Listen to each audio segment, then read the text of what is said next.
Hello to all my viewers out there. You are now tuned in to MasterOfMyOwnFateTv with yours truly. Cool. Where the prerogative of this channel is to help the respective athlete, the coaches, the parents, etc. become the best version of themselves in the ascension process of an athlete, climbing those levels, becoming the greatest version of themselves, ascertaining all their goals, achieving greatness in all forms, from athletics to academics to social life, etc. And you see me, I'm just enjoying the fruits of my labor, on this beautiful day. And I wanted to talk about constructive criticism. This goes across the board to athletes, parents, coaches, etc.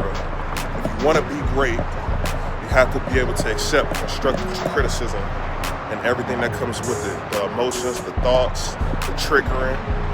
You got to embrace it all. Like my coach said, you can't just be great in one thing and not be great in all things. You a pretender. And we're not building pretenders at MasterOfMyOwnFateTv, right? I've had many peers who could not take criticism, and they got washed up under the current because they couldn't evolve and adapt to situations.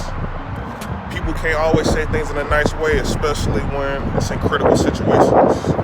That's when you have to adapt, get out your feelings, say, forget how I feel, forget the thoughts that have nothing to do with the situation, but that's a reflection of what I went through in the past, and that's triggering me right now.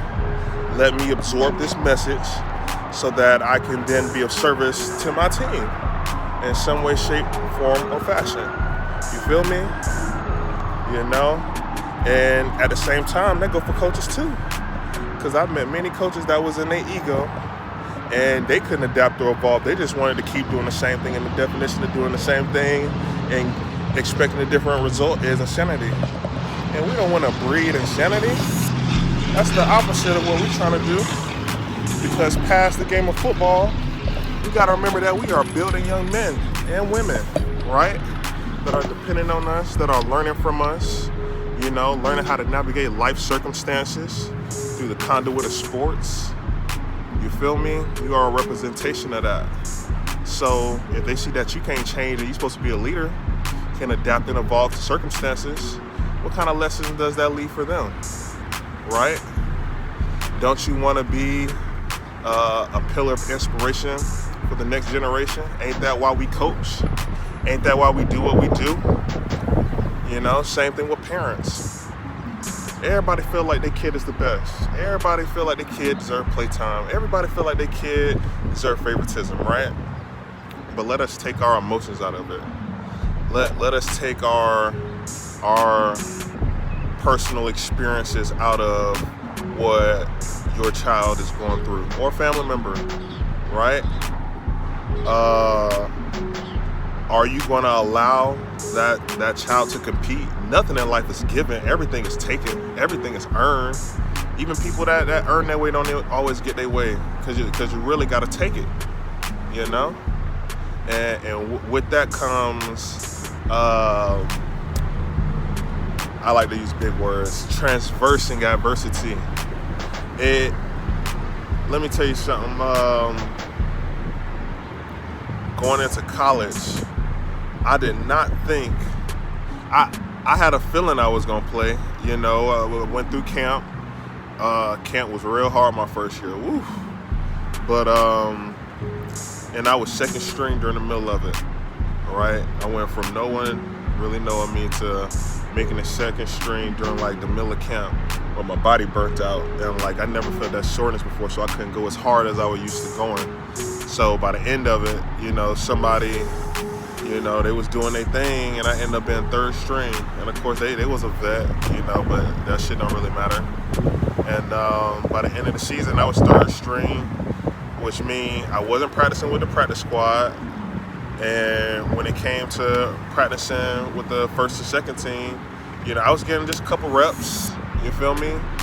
But circumstances aligned eventually. In about the third game, I got some reps. And when I did get reps, even though it was just a few, I made more plays than those that was in the game, with more snaps.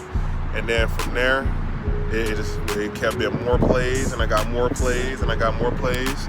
And by mid-season, I say, especially 3/4 of the way, there was people that went to the NFL, that year and the next year who, my stats was just as good as theirs with a quarter of the plays that they was playing. And my coach was like, what the fuck, y'all gonna let a freshman come and do that, right? And, I've been through many adversities in my life. As many times I had to adapt. As many times I had to take myself outside of my feelings. You feel me? I went through pure abuse with a smile. You did. I call it looking the devil in the face and not flinching. You gotta have that type of resolve if you want to be great. That's coaching. That's being a parent. And that last being an athlete. You feel me? I would say just being a outstanding, superb citizen as well. Right? You gotta master adversity and the feelings and thoughts that come with it, so you can always be the greatest version of yourself. And you never know who you might need to influence that might be able to influence others, through a snowball effect, right? Imagine you just by walking in like you talking, there's other people that's peeping game that they ain't never seen nothing like that before. And they're like, oh man, I can get with that. Let me try to see what that's talking about, right?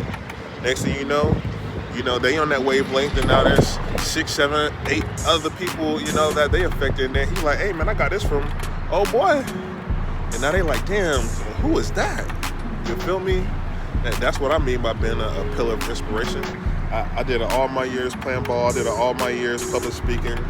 I always walked it like I talk it. And anybody that know me from all over the world, they'll say the same type of thing. My resolve is impeccable. My integrity is impeccable. My performance is always top tier and impeccable. At the end of the day, is what you choose to be about intrinsically that make you. And doing it one time don't mean nothing. You gotta do it again and again and again, right? Coaches, don't get in your players' way for being great. Don't let your ego make your team suffer, right? Don't be so locked in what you want to do. You can't see what's best for the betterment of the team. And I know a lot of the old heads, they have trouble with that. They don't like change, but change is inevitable. That's how God made the world, and that's how we stay vibrant and not deteriorate and fall behind through the currents of time. You feel me? Parents as well, embrace change. Let your child go through adversity, right? Don't try to coddle them. They're going to be soft as hell in the future if you do that. They ain't not going to know how to respond to change. You see the way the world is right now? Those who are having their way with the world are those that can embrace change and flow with that dynamic, right? Yeah. And hey, these are only traits for the great. I don't expect everybody to do it. You wouldn't be exceptional and extraordinary if everybody could do it, right? But I am exceptional. I am extraordinary. I was also, groomed that way through the fire. I was refined by the fire. That's why I was able to have the many successes that I have had over a 20-year career. Not just in one sport, not just in one dynamic of life. We really like that on the side. You feel me? But be that as it may, continue to be great. Continue to be the master of your own fate. It's your boy Bull, and we out here.